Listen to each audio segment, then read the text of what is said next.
माझ्या महाराष्ट्रातील बांधवांनो, भगिनींनो आणि मातांनो, नमस्कार. जय महाराष्ट्र. साधारणतः मी एक महिन्यानंतर आपल्याला भेटतोय. गेल्या वेळेला भेटलो होतो तेव्हा मला वाटतं दुसऱ्या दिवशी 1 मे होता, म्हणजे आपला महाराष्ट्र दिन होता. आणि तिथपासून आजपर्यंत साधारणतः मे महिना आता संपला. 1 महिना झालेला आहे. 1 महिन्यामध्ये नेमके आपण कुठे आहोत, आपण काय केलेलं आहे, पुढे काय करायला पाहिजे, ही संपूर्ण माहिती देणं मला असं वाटतं हे माझं कर्तव्य आहे. आणि नाहीतरी आपलं नातं आता एक वेगळं निर्माण झालेलंच आहे. पहिल्या प्रथम मी आपल्याला सर्वांना खरोखर मनापासून धन्यवाद देतो आहे.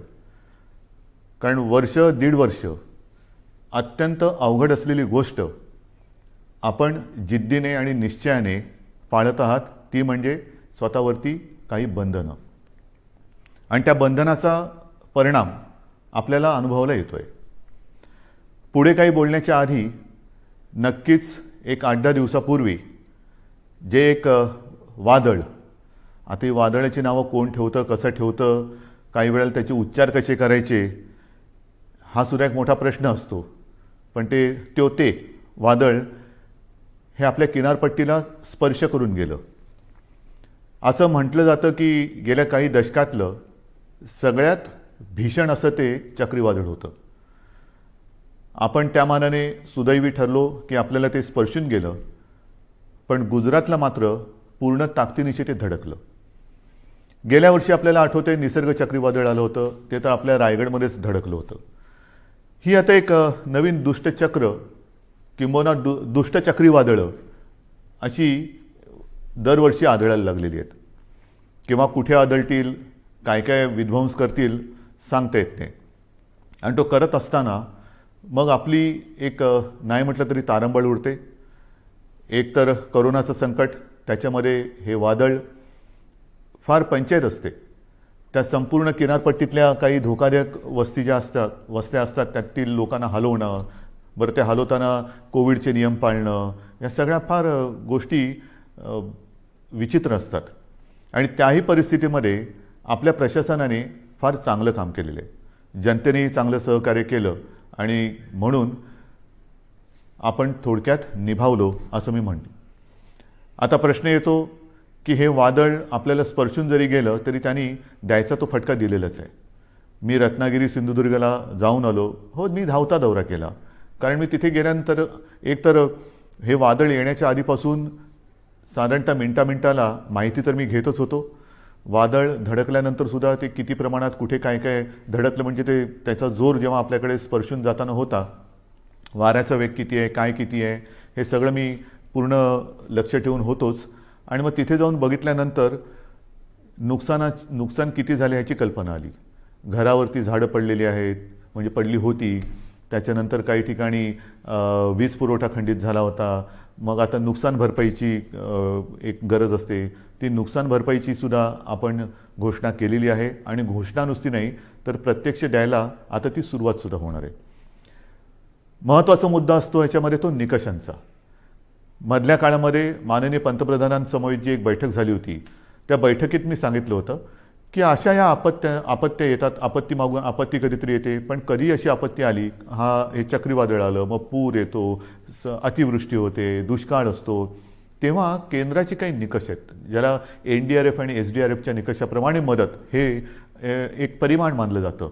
मी त्याही वेळेला विनंती केली होती आणि आता पुन्हा करतोय की ते जे परिमाण आहे, निकष आहेत, ते आता बदलायला पाहिजेत.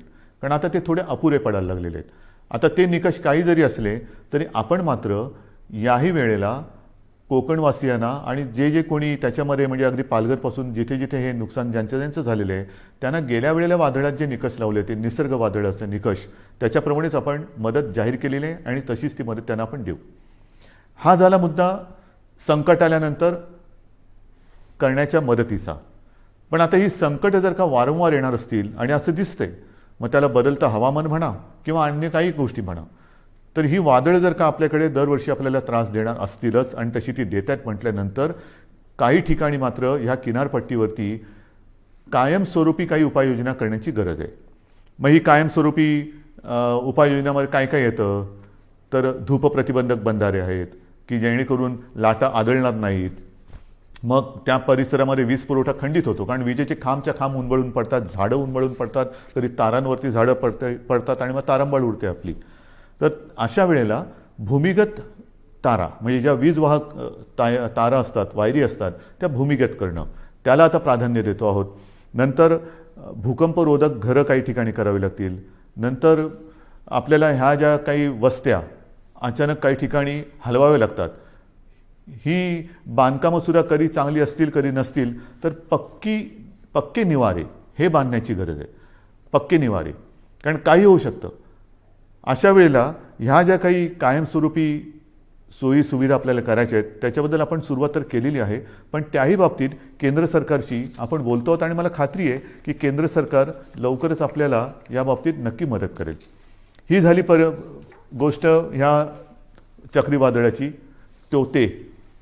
तेच ना त्या वादळाची. मग आपला जो मुद्दा आहे तो साहजिकच आहे.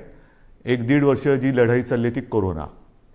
या कोरोनाच्या लढाईमध्ये आपण आत्तापर्यंत काय काय केलेलं आहे हे पहिल्यांदा आपल्याला सांगतो. आपण ज्या काही घोषणा केल्या होत्या की कोणाला काय काय देणार, तर साधारणतः आपण कुठे आहोत, काय दिलेलं आत्तापर्यंत, तर अन्न सुरक्षा योजनेमध्ये जवळपास 2,74,000 मेट्रिक टन धान्याचे मोफत वितरण आपण केलेलं आहे. शिवभोजन थाळीमध्ये सुद्धा 54-55 लाख थाळ्या यांचं मोफत वितरण आत्तापर्यंत आपण केलेलं आहे. संजय गांधी निराधार, श्रावणबाळ, वृद्धापकाळ वेतन, विधवा निवृत्ती वेतन, दिव्यांग निवृत्ती यामध्ये जवळपास 850 कोटी रुपये लाभार्थ्यांच्या बँक खात्यामध्ये थेट जमा झालेले आहेत. 850 कोटी रुपये लाभार्थ्यांच्या खात्यात जमा झालेले आहेत. त्याच्यानंतर नोंदणीकृत बांधकाम कामगारांसाठी साधारणतः हे कामगार 10 लाखाच्या आसपास आहेत. त्यांना आपण 154 कोटी 95 लाख रुपयांचा निधी थेट त्यांच्या बँक खात्यात आपण जमा केलेला आहे. घरेलू कामगारांसाठी सुद्धा 34,42,000 रुपयांचा निधी हा जमा झालेला आहे त्यांच्या खात्यात. फेरीवाल्यांसाठी सुद्धा जवळपास ते अजून चालू आहे, ह्या सगळ्या गोष्टी अजून चालू आहेत. हे आत्तापर्यंत काय केले हे मी तुम्हाला सांगतोय.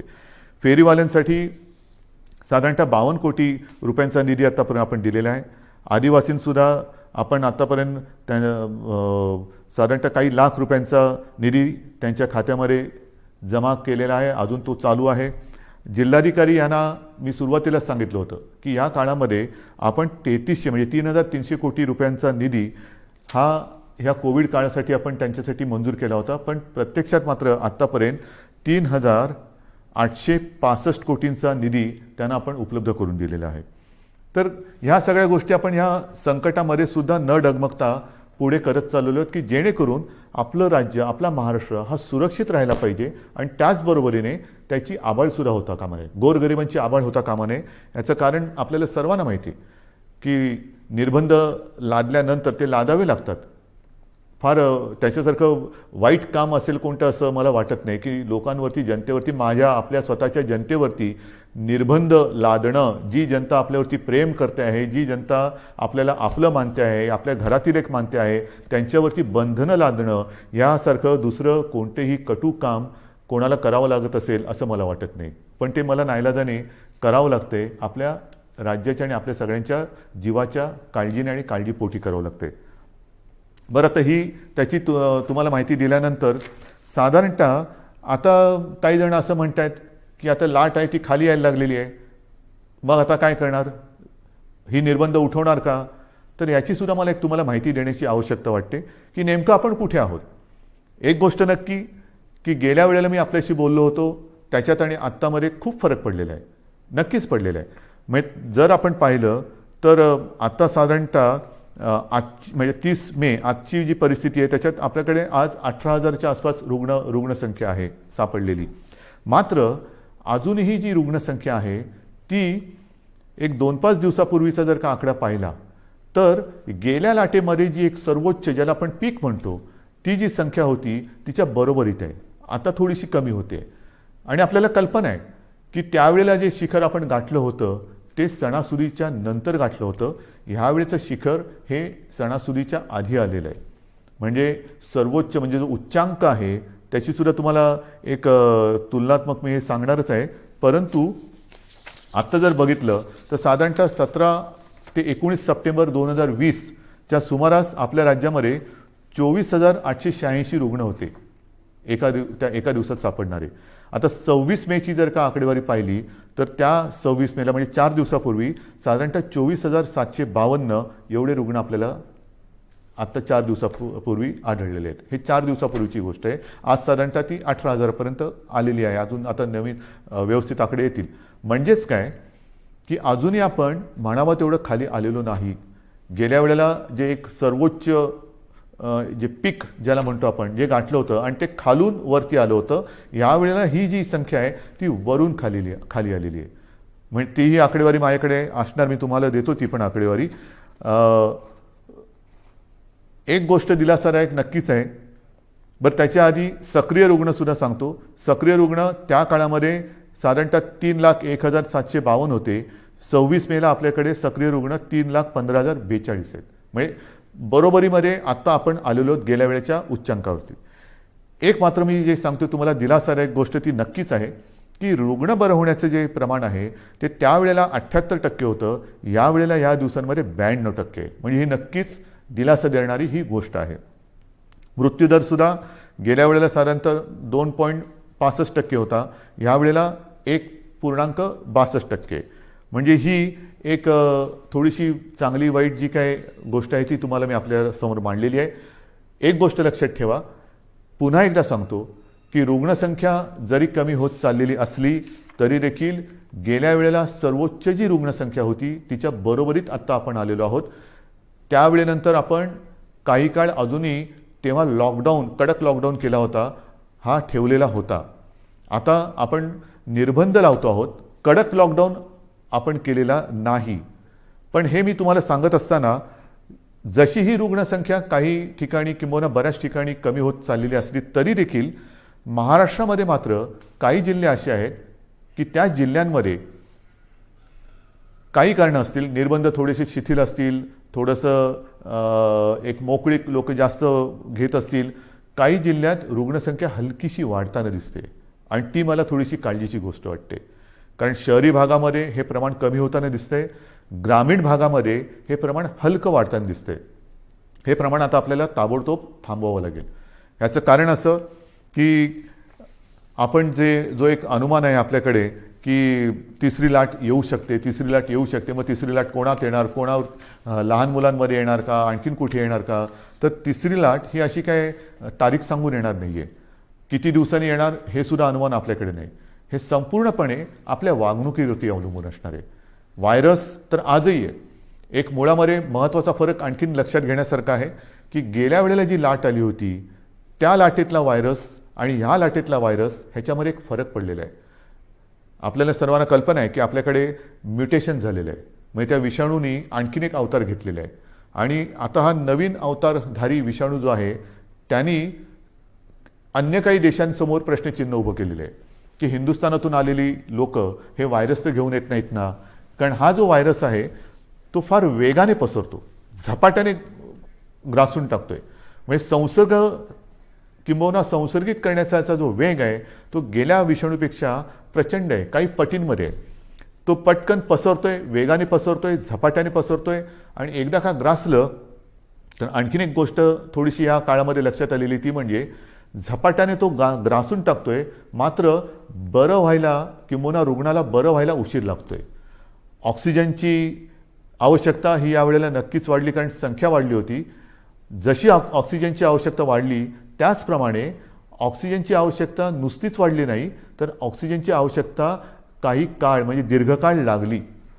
एखाद्या रुग्णाला ऑक्सिजनची आवश्यकता लागलीच तर काही जण सुदैवी आहेत ते पटकन त्यातनं निघाले बाहेर, पण काही जण हे ज्याला आपण लॉंग कोविड म्हणतो ते रुग्ण ह्यावेळेच्या लाटेमध्ये थोडे प्रमाणात गेल्या वेळेपेक्षा जास्त आढळत आहेत. तर ही एक नाही म्हटलं तरी तुम्हाला मी वस्तुस्थिती सांगितली की गेल्या वेळेची लाट आणि ह्या वेळेची लाट. आता तिसरी लाट त्याच्याबद्दल मी तुम्हाला नंतर सांगणारच आहे. पण ह्या निमित्ताने आता मध्ये हा जो काही उतार आलेला आहे त्या उतारामध्ये आपल्याला गेल्या वेळेला असं वाटलं होतं की किती वाढले, हां ठीक आहे दिवसाला 24,000 सापडले होते ना, त्याच्यापेक्षा पण कितीतरी आपण बेड्स वाढवलेले आहेत. त्या बेडची पण संख्या माझ्याकडे आहे, मी तीही तुम्हाला तेव्हा सांगितली होती की साधारणतः आता टेस्ट करणाऱ्या ज्या प्रयोगशाळा आहेत ह्या अगदी सुरुवातीला 2-1 होत्या, ह्याही तुम्हाला माहिती आहेत. आता सुमारे 600च्या आसपास आपण प्रयोगशाळा संपूर्ण राज्यात, मग RT-PCR आहेत, रॅट आहेत, आणखीनही काही किट नवीन नवीन बाजारात येत आहेत. ही सगळी केंद्र किंवा प्रयोगशाळा पण चालू केलेल्या आहेत. ICU बेड्स वाढवलेले आहेत, ऑक्सिजन बेड्स वाढवलेले आहेत. साधारणतः गेल्या वेळेला 3,60,000 होते, ते आता 4-4.5 लाखापर्यंत एकूण बेड्स गेलेले आहेत. हे जरी सगळं करत असलो तरी एका गोष्टीची आपल्याला फार आवश्यकता आहे आणि ती जेव्हा आत्ता यावेळेला जाणवली ती म्हणजे ऑक्सिजन. मला अजूनही ते दिवस आठवले का घाम फुटतो. ऑक्सिजन आता काही तासापुरताच राहिलेला आहे. ऑक्सिजन केवळ आज रात्रीपुरताच राहिलेला आहे. अशी जेव्हा फोन हॉस्पिटलमधनं किंवा जिल्ह्यातनं येत होते तेव्हा संपूर्ण आपल्या प्रशासकीय यंत्रणेचे धाबे दणाणत होते. करायचं काय हा मोठा प्रश्न होता. ह्याचं कारण तुम्हाला सर्वांना मी मागेही सांगितलेलं आहे की आपल्या राज्यात ऑक्सिजन निर्मितीची क्षमता ही साधारणतः 1200 मेट्रिक टन आहे. 1200 ते 1250. आता आणखीन त्याच्यामध्ये काही जणांनी जसं काही साखर कारखान्यांनी ऑक्सिजन निर्मिती सुरू केलेली आहे, काही हॉस्पिटलमध्ये PSA प्लांट लागलेले आहेत. असे सगळे मिळून एक 1250 होतं तर 1300पर्यंत गेलेलो असू. पण प्रत्यक्ष आपल्याला यावेळेला ऑक्सिजनची आवश्यकता लागली ती 1700 मेट्रिक टन दर दिवसाला.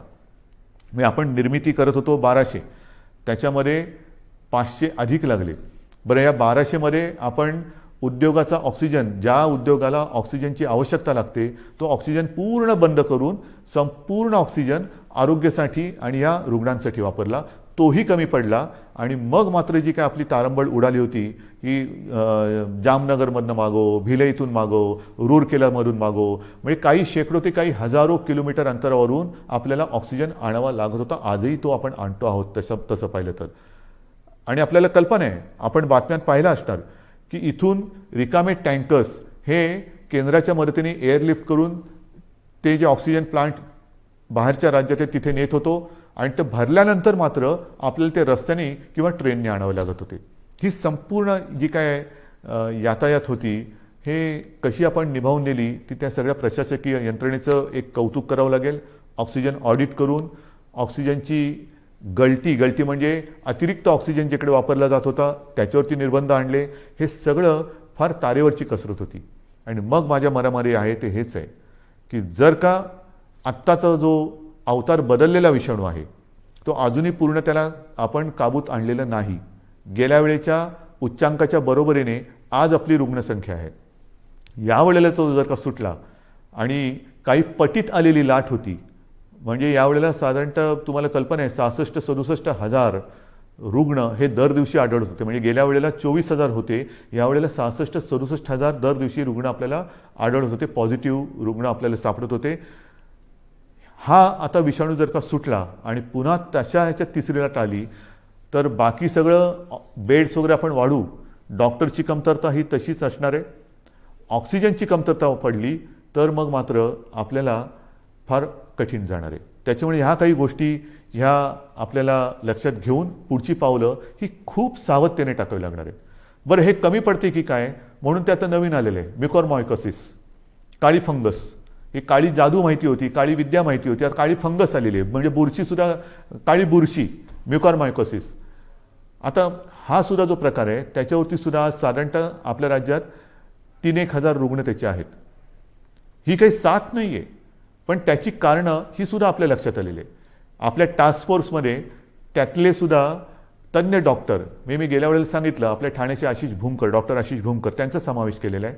असे त्या विषयातले तज्ज्ञ डॉक्टर आपण वेळोवेळी ह्या टास्क फोर्समध्ये घेतो आहोत, त्यांचं मार्गदर्शन घेतो आहोत आणि उपाययोजना, उपचार पद्धती कशी असायला पाहिजे, कशामुळे म्युकॉरमायकोसिस होतो. तर एक जे कारण त्यांनी सांगितलं ते म्हणजे साधारणतः या कोविडच्या काळात, म्हणजे ज्याला कोविड होतो, करोना होतो, त्या रुग्णामध्ये साखरेचं प्रमाण वाढतं.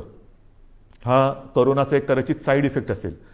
आणि साखरेचं प्रमाण वाढलं असताना जर जास्त प्रमाणात आणि जास्त काळासाठी स्टिरॉइड दिलं गेलं तर मात्र म्युकॉर तर हवेमध्ये आहे, ही फंगस तर हवेमध्ये आहे, तर त्याच्यामध्ये आपल्या रक्तात जे फ्री आयन तयार होतं ते त्याला आकर्षित करतं आणि तिथून म्युकॉरमायकोसिसला सुरुवात होते.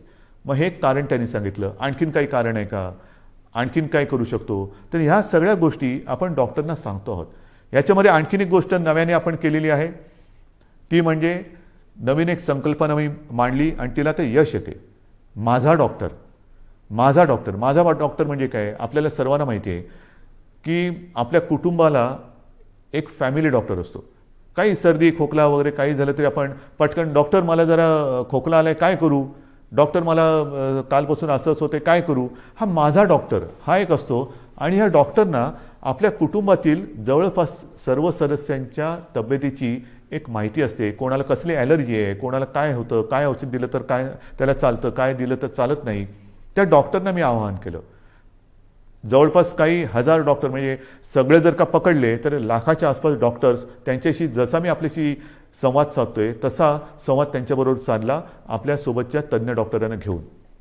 आणि हे सगळे वाड्या वस्त्यांमधले डॉक्टर आहेत, पाड्यांमधले डॉक्टर आहेत, अगदी आपल्या गल्लीतले डॉक्टर असतील, आपल्या सोसायटीमधले डॉक्टर असतील. ह्या सगळ्या डॉक्टरना मी आता आवाहन केलं. त्यांनीसुद्धा प्रतिसाद दिलेला आहे. ह्याचं कारण असं की आता पावसाळा येतोय. पावसाळ्याचे साथीचे आजार ते तर आहेत आणि त्याच्यात कोरोना. तुम्हाला कल्पना आहे की लक्षणं तीच आहेत. सर्दी खोकला ताप, घसा बसणं, घसा दुखणं, इतर पोट बिघडणं. आता हा नेमका रुग्ण ओळखणं हे फार मोठं काम आहे. कोविड आणि नॉन कोविड. पहिल्यांदा आपण कोणाकडे जातो, माझ्या डॉक्टरकडे, आपला डॉक्टर. आणि ह्या डॉक्टरची भूमिका आहे फार मोलाची आहे. कारण दोन गोष्टी आपल्याला आढळल्या की काही म्हणजे 70-75% कोविडग्रस्तांना कोणतीही लक्षणं नसतात. चांगली गोष्ट आहे. आणि तरी देखील कोविड पॉझिटिव्ह आहे म्हणून घाबरून अशी लोक हॉस्पिटलमध्ये जातात. मग आपण असं म्हणतो की अरे ह्यांना खरंच काही गरज नाही आहे. काही वेळेला तर कसल्या औषधाची गरज नसते. काही लोक असेच बरे होतात. पण ती लोक, असे रुग्ण हॉस्पिटलमध्ये बेड्स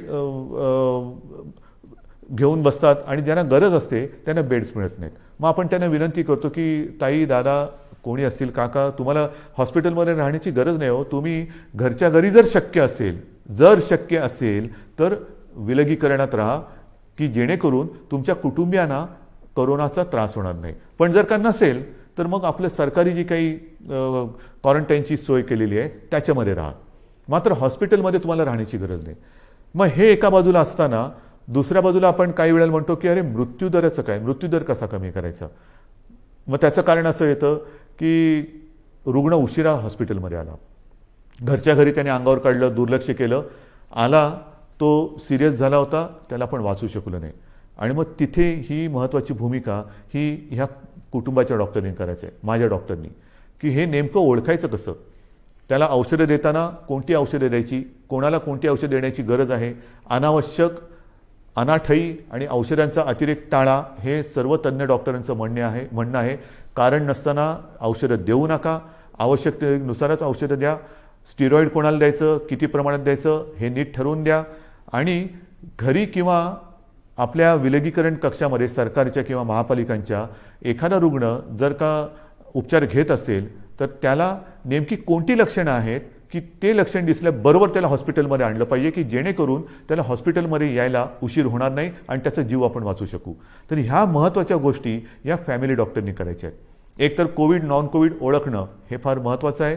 ते ओळखल्यानंतर कोविड रुग्ण असेल, त्याच्या घरामध्ये विलगीकरणाची सोय नसेल तर त्याला सांगितलं पाहिजे की तू कोविडग्रस्त आहेस, तू या इकडे राहा. आणि मग त्याला औषधं देण्याची जबाबदारी आणि हे लक्षणं ओळखण्याची एक जबाबदारी ही या डॉक्टरने करायची.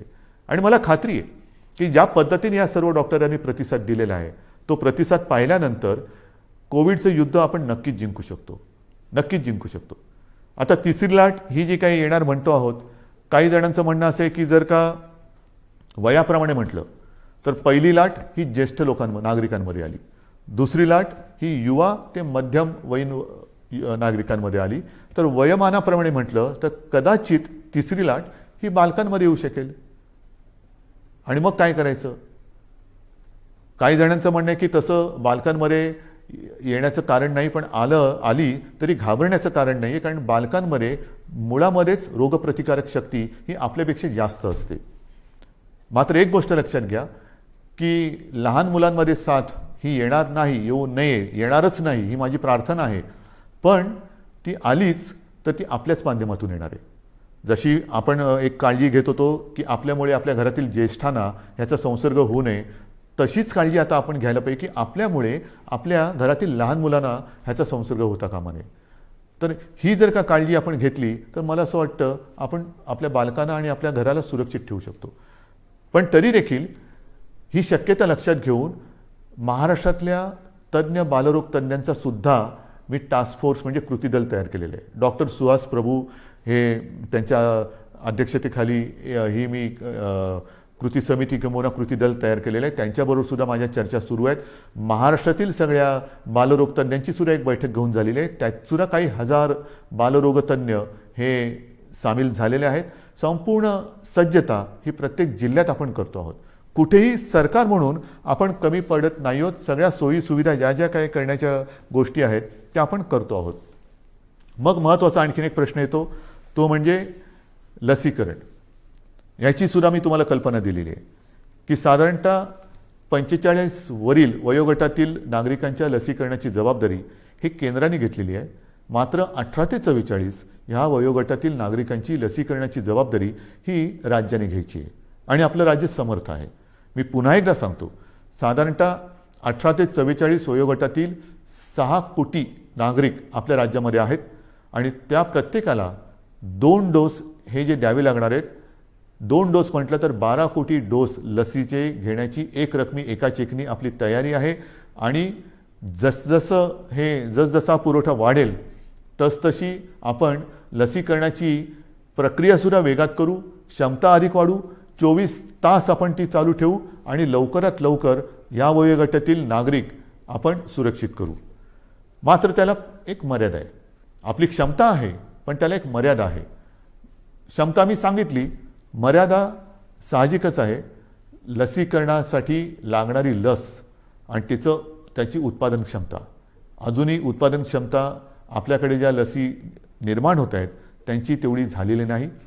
जे काय मला सांगितलं गेलं होतं त्याच्याप्रमाणे जून महिन्यापासून ह्या पुरवठ्यामध्ये वाढ होईल आणि तो पुरवठा सुरळीत होईल असं मला साधारणतः मे महिन्यात सांगितलं गेलं होतं. मे तर आता संपलेला आहे. आपल्याला लस नाही म्हटलं तरी प्रमाण हळूहळू वाढतं आहे. जसजसं हे प्रमाण वाढेल तसतसं आपण आपल्या या लसीकरणाचा वेगसुद्धा वाढवणार आहोत. आता या महिन्यामध्ये जेवढ्या लसी येतील त्या जास्तीत जास्त लसी आपण घेणार आहोत आणि तेवढ्या सर्व नागरिकांना आपण सुरक्षित करणार आहोत.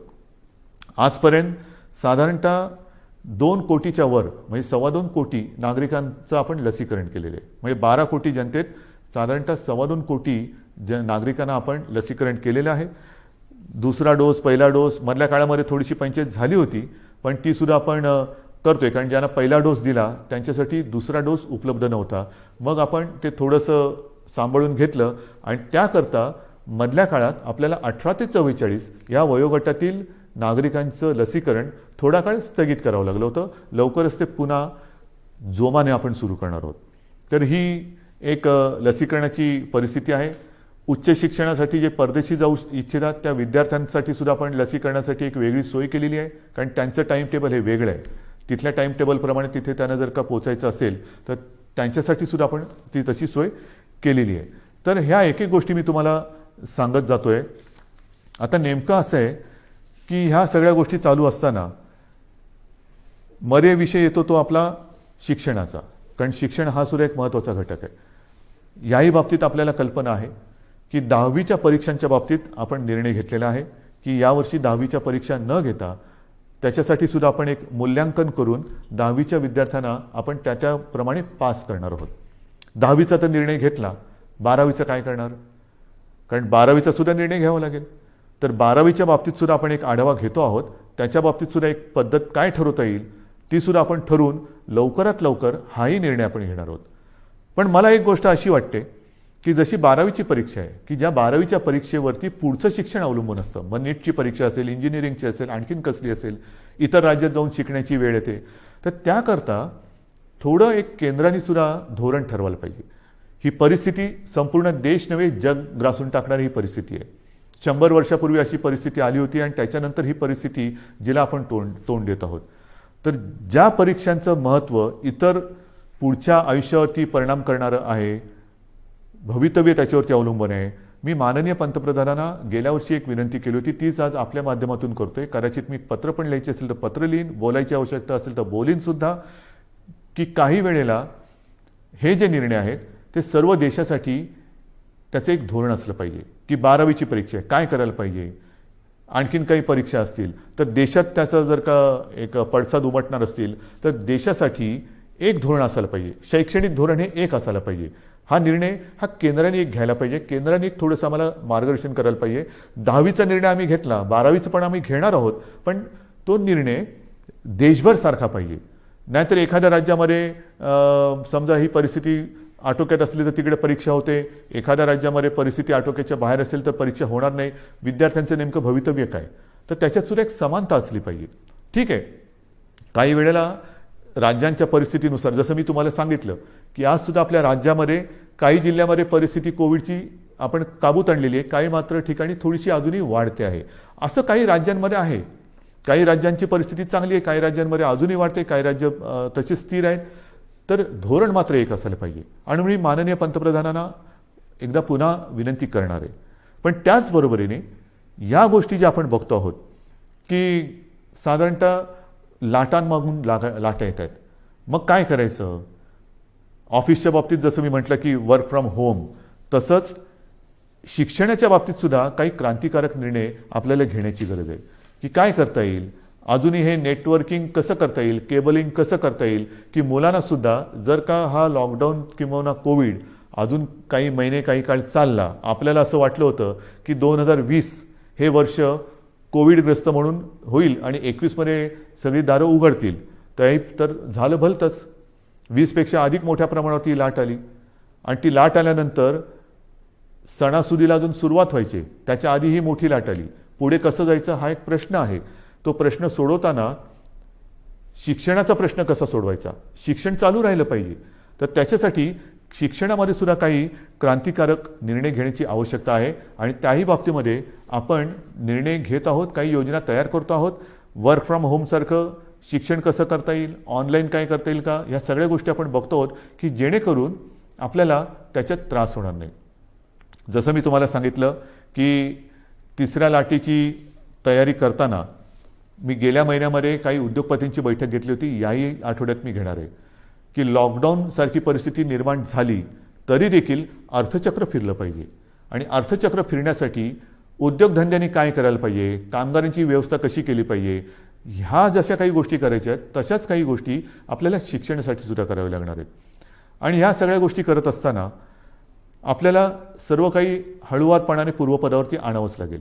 एक एक एक एक गोष्ट नाही तर प्रत्येक वेळेला कोरोना वाढला की लॉकडाऊन करा, कोरोना कमी झाला की कुलूप उघडा, म्हणजे मला फक्त तेवढंच एक चावीवाल्याची भूमिका करावी लागली. अशी एकदा चावी फिरवा, अशी एकदा चावी फिरवा, हे काय काम आवडणारं काम नाही आहे. आपल्याला कोविडसोबत राहायचं नाही तर कोविडवरती मात करायची आहे. आणि म्हणून मला असं वाटतं की काही गोष्टी ह्या आता आपल्याला जाणीवपूर्वक कराव्या लागतील. मधल्या काळामध्ये एक थोडीशी शिथिलता आणण्याचा आपण प्रयत्न केला. ती शिथिलता, त्याचे दुष्परिणाम ते सुद्धा आपण बघितलेले आहेत. आणि मग काही गोष्टी ह्या आपल्याला अंगीकाराव्याच लागतील. ज्या 3 गोष्टी सातत्याने सांगतो, मास्क वापरा, हात धुवा, अंतर ठेवा, त्याबरोबरीने आपल्याला काही मोहिमा, जसं माझे कुटुंब माझी जबाबदारी, ही मोहीम आपण राबवली, यशस्वीपणाने राबवली, त्याचाही चांगला परिणाम आपल्याला मिळाला.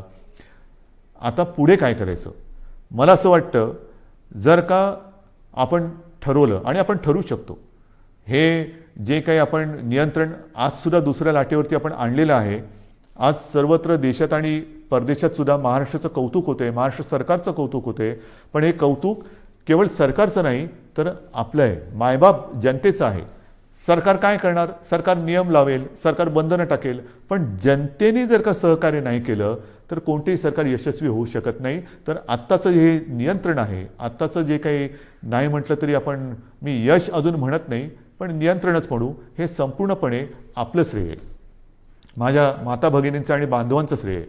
आपण सहकार्य केलं नसतं तर कोविडचा लढा आज दुसऱ्या वेळेला आपण काबूत आणू शकलो नसतो. अजून तो संपलेला नाही, पण मला खात्री आहे तुम्ही जिद्दी आहात, तुम्ही लढवय्ये आहात. तुम्ही एकदा जर का मनात आणलं तर ते तुम्ही करू शकता. आणि म्हणून मी तुम्हाला एक गोष्ट आणखीन सांगणार आहे की जसं माझे कुटुंब माझी जबाबदारी आपण एक मोहीम राबवली, मी जबाबदारी मोहीम राबवली, तसं जर का प्रत्येकाने ठरवलं, कारण मी आपल्याला बोललोच की आता शहरी भाग आणि ग्रामीण भागामध्ये ही लाट वाढते आहे. थोडं लाट म्हणजे थोडीशी रुग्णवाढ होते. शहरांमध्ये आता नाही म्हटलं तरी बऱ्यापैकी नियंत्रणात आहे. पण शहरं काय आणि गाव काय, प्रत्येकाने जर का ठरवलं की मी माझं गाव करोनामुक्त करीन, करोनामुक्त गाव आपण नाही करू शकत. करोनामुक्त गाव जर प्रत्येक नागरिकाने जर ठरवलं की माझं घर मी करोनामुक्त ठेवीन, माझं घर करोनामुक्त, सगळ्यांनी ठरवलं माझं घर करोनामुक्त, तर ती वस्ती करोनामुक्त झाली. सर्व वस्त्यांनी जर ठरवलं की आपण करोनामुक्त राहायचं, गाव करोनामुक्त झालं. गावाने सर्व ठरवलं तालुका करोनामुक्त होणार, जिल्हा करोनामुक्त होणार, सर्व राज्य करोनामुक्त होईल. आणि होऊ शकतं, झालेलं आहे. माझ्यासमोर आता 3 नावं आहेत. एक तर आपल्याला सर्वांना कल्पना आहे, आपले पोपटराव पवार, हिवरे बाजार, त्यांनी त्यांचं गाव करोनामुक्त केलेलं आहे. त्याचबरोबरीने 2 तरुण मुलं आहेत, मला कौतुक आहे त्यांचं, नवीन सरपंच आहेत.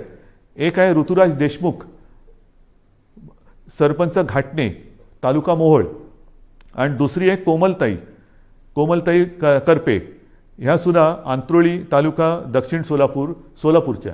ह्या तिघांनी म्हणजे पोपटराव पवारांनी तर केलंच, पण ह्या दोघांनी 2 तरुण मुलं आहेत, ह्या दोघांनी आपापलं गाव करोनामुक्त केलं आहे. मग मुलं करू शकतात तर आपण नाही करू शकत. आजपासून आपण निश्चय केला पाहिजे की गाव करोनामुक्त करायचं, करोनाला थारा द्यायचा नाही. संपूर्ण सरकारी यंत्रणाही तुमच्यासोबत आहे. ज्या ज्या काही गोष्टी केल्या मी या तिघांशी बोलणार आहे, पोपटरावांशी बोलणार आहे, ऋतुराजशी बोलणार आहे आणि कोमलताईशी सुद्धा बोलणार आहे की काय नेमकं तुम्ही केलं. आणि जर शक्य असेल तर मी एकदा जसं मी आज तुमच्याशी बोलतोय फेसबुकवरनं, तसं या तिघांनाही तुमच्याशी बोलायला लावणार आहे. मी आपल्या राज्यातल्या सर्व सरपंचांना सांगतोय की या 2 सरपंचांनी जर त्यांचं गाव करोनामुक्त करू शकले तर आपण आपलं गाव का नाही करोनामुक्त करू शकत. आणि हा निश्चय जोपर्यंत आपण करत नाही तोपर्यंत ही नुसती उघडझाप जशी ती गेलेली ट्यूबलाईट कधी उघडझाप कधी पेटते, कधी बंद होते, कधी पेटते, ही अशा ट्यूबलाईटसारखं नको. आपल्याला लख्ख प्रकाश टाकायचं आहे. जे काही करायचं ते लख्ख प्रकाशात करायचं. तर आपल्याला करोनामुक्त गाव ही मोहीम आजपासून आता राबवायची. माझं घर करोनामुक्त पाहिजे, माझी वस्ती करोनामुक्त पाहिजे, माझं गाव करोनामुक्त पाहिजे, जिल्हा करोनामुक्त पाहिजे. आणि सर्व जिल्हे करोनामुक्त झालं तर माझा महाराष्ट्र करोनामुक्त होणार आहे. आणि मग महाराष्ट्राचं उदाहरण इतर राज्यांनी घेतलं तर देश करोनामुक्त होणार आहे. सुरुवात कोणीतरी करायला पाहिजे, ती सुरुवात महाराष्ट्राने करायला पाहिजे. कारण दरवेळेला आपण म्हणतो की महाराष्ट्र हा देशाला दिशा दाखवतो. ही दिशा आता दाखवण्याची वेळ आलेली आहे. गाव आपल्याला करोनामुक्त हे करावंच लागेल. आणि हे मला खात्री आहे की आपण केल्याशिवाय राहणार नाही. आज मी आपल्याशी बोलताना पावसाळा तोंडावर आहे, कृषीचा हंगाम सुरू होतोय. हंगाम सुरू होतं म्हटल्यानंतर मला तमाम शेतकरी दादांना सांगायचे की गेल्याही वर्षी महाराष्ट्राच्या अर्थव्यवस्थेला तुम्ही मोठा हातभार लावलेला आहात. शेती आणि शेतीविषयक सगळे व्यवहार हे आपण थांबू दिले नव्हते, याही वेळेला थांबू देणार नाही आहोत. मग तुमचे बियाण्यांची दुकानं असतील, खतापाण्याची दुकानं असतील, इतर अवजारांची दुकानं असतील, तीसुद्धा आपण इतर काही दुकानं आपल्याला बंद ठेवावी लागली तरी ही दुकानं आपण बंद ठेवणार नाही आहोत. मात्र त्याला थोडंसं एक वेळेचं बंधन ठेवावं लागणार आहे. पण हे करताना कृपा करून गर्दी होऊ देऊ नका. एकतर स्वतः तोंडाला मास्क लावा. या हंगामामध्ये मग नांगरणी असेल, पेरणी असेल, अमुक असेल, तमुक असेल, मग उद्या कापणी होईल, अमुक होईल, मग शेतमजूर इकडे तिकडे यायला जायला लागतील. पण ही सगळी जी वर्दळ आहे ती वर्दळ करताना कोरोनाविषयक ज्या काही नियमावली आहेत त्या कृपा करून पाळा. कारण आपण केवळ राज्याचेच नव्हे तर देशाचे अन्नदाते आहेत. आणि अन्नदात्याचं जर का आरोग्य बिघडलं तर देशाचं आरोग्य बिघडलं. आपण अन्नदाते आहात, आपण सुरक्षित राहा. आपल्याला संपूर्ण सहकार्य सरकार करतं आहे, सरकार करेल. आपल्या कृषीविषयक ज्या काही गोष्टी असतील त्याच्यावरती कोणतीही बंधनं आपण टाकत नाही आहोत. ते सगळे व्यवहार, सगळ्या गोष्टी ह्या व्यवस्थित चालू राहतील. फक्त एकच अट आहे, कृपा करून ही बंधनं पाळा आणि गर्दी होऊ देऊ नका. शेवटी मी एकच सांगेन की ही दुसरी लाट ही अपेक्षेपेक्षा फार मोठी होती. या दुसऱ्या लाटेमध्ये अनेक जणांनी आपले आप्तस्वकीय गमावलेले आहेत, कुटुंबीय गमावलेले आहेत, अगदी मित्र परिवारातले काही मित्र गमावलेले आहेत. यामध्ये काही बालकं ही अनाथ झालेली आहेत. काही पालकांनी आपली बालकं गमावलेली आहेत. फार विचित्र आहे, ही साथ फार विचित्र आहे. आणि ही साथ एवढी वाईट आहे की हा म्हणता ओळखीपाळखीची माणसं ही आपल्याला सोडून गेलेली आहेत. यापुढे मात्र असं होऊ देता कामा नये. जी बालकं दुर्दैवाने अनाथ झालेली आहेत त्या बालकांसाठी केंद्र सरकारने एक योजना जाहीर केलेली आहेच, पण तरी देखील आपलं राज्य सरकारसुद्धा एक योजना करते आहे. कोणत्याही परिस्थितीत दुर्दैवाने ह्या बालकांचे पालक जरी त्यांनी गमावलेले असतील तरी त्यांचं पालकत्व हे सरकार घेईल. त्यांची आयुष्यातील वाटचाल ही मात्र आम्ही पोरकी होऊ देणार नाही, अनाथ होऊ देणार नाही. ह्या अनाथ बालकांना जिथे जिथे शक्य असेल तिथे तिथे सर्व पावलोपावली पदोपदी सरकार समर्थपणाने त्यांना साथ देईल. शिक्षण असेल, इतर काही असेल, राहण्याची गोष्ट असेल, काही असेल, ही योजना आम्ही आता तयार करतो आहोत आणि ती योजनासुद्धा आपण लवकरच जाहीर करून त्याची अंमलबजावणी करू.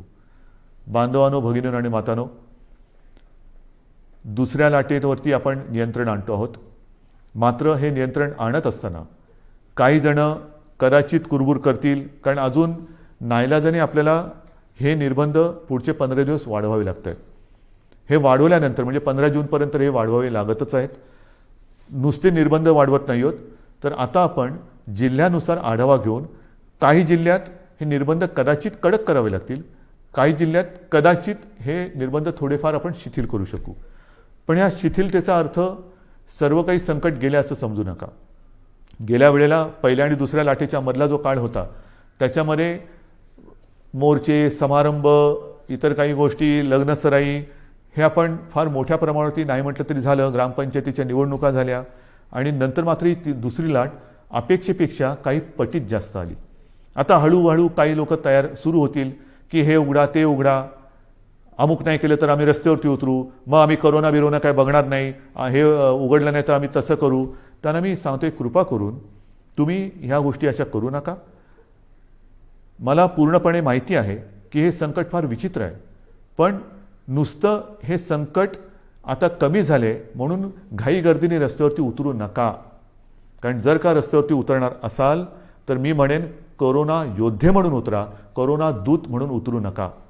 जरा सरकारला तुम्ही जर का असं सांगणार असाल की अमुक नाही केलं तर आम्ही रस्त्यावरती उतरू, तर मला नम्रपणाने सांगायचं आहे की कोरोनाची साथ हा सरकारी कार्यक्रम नाही, ही सरकारी योजना नाही. कोरोनाची साथ ही सरकारी योजना नाही की जिच्या विरोधासाठी तुम्ही रस्त्यावरती उतरावं. तर तो जर का आपला गैरसमज असेल तर तो कृपा करून आपल्या मनातून काढून टाका. तो जर का आपला संभ्रम असेल तर मनातून काढून टाका. दुर्दैवाने आपल्या आजूबाजूला बघा, ज्या घरामध्ये काही बालकं अनाथ झालेत, काही पालकांची मुलं गेलेली आहेत, हे निर्बंध तर आपण उठवणार आहोतच, पण निर्बंध उठवल्यानंतर सुद्धा घरातील कर्ता गमावलेला आहे त्या कुटुंबाकडे सुद्धा आपल्याला लक्ष द्यावं लागणार आहे.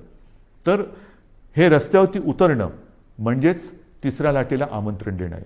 तर त्या तिसऱ्या लाटेचे आमंत्रक आपण होऊ नका. तिसऱ्या लाटेचे निमंत्रक आपण होऊ नका. कारण माझ्यासमोर संपूर्ण महाराष्ट्रातल्या जनतेच्या जीवनाचा प्रश्न आहे, आयुष्याचा प्रश्न आहे. मी पुन्हा एकदा सांगतो, हे निर्बंध लादणं यासारखं कटू काम दुसरं कोणतं असूच शकत नाही. पण मात्र हे आपल्या आरोग्यव्यवस्थेचं प्रमाण बघून आपल्याला या गोष्टी कराव्या लागतात. अजूनही ऑक्सिजनची व्यवस्था आपण वाढवतोय. मिशन ऑक्सिजन हा एक कार्यक्रम घेतला आहे, जरूर घेतला आहे. काही ठिकाणी आपण प्लांट्स लावायला सुरुवात केलेली आहे, पण छोटे, मध्यम आणि मोठे असे प्लांट लावायला साधारणतः 3 महिने ते 18 महिन्यापर्यंत हा कालावधी लागू शकतो आहे. तो लक्षात घेता आपल्याला फार हळुवारपणाने एक एक गोष्टी ह्या उघडत जाव्या लागणार आहेत. आणि म्हणून आजपर्यंत आपण जसं सहकार्य केलं तसंच सहकार्य साहजिकच आहे. हे आपल्यासाठी, आपल्या प्रियजनांसाठी, आपल्या मित्रपरिवारासाठी, आप्तसोक्यांसाठी हे मला अपेक्षित आहे. मी अधिक नुसतं निर्बंध लादायचे म्हणून लादणाऱ्यातला नाही, हे पुन्हा एकदा नम्रपणाने सांगतो. मात्र काही वेळेला हा बदललेला विषाणूचा अवतार बघून आपल्याला फार हळुवारपणाने हे निर्बंध उघडावे लागतील. विशेष म्हणजे तिसरी लाट जर का काही तज्ज्ञांच्या मते मुलांमध्ये येणार असेल तर पुन्हा हा काळ शाळा सुरू होण्याचा आहे. हाही एक विचार आपल्याला करावा लागणार आहे. या सगळ्या गोष्टीचा विचार करून तिसऱ्या लाटेचा प्रभाव किंबहुना तिसरी लाट येऊच नये त्याच्यासाठी प्रयत्न करणं गरजेचं आहे.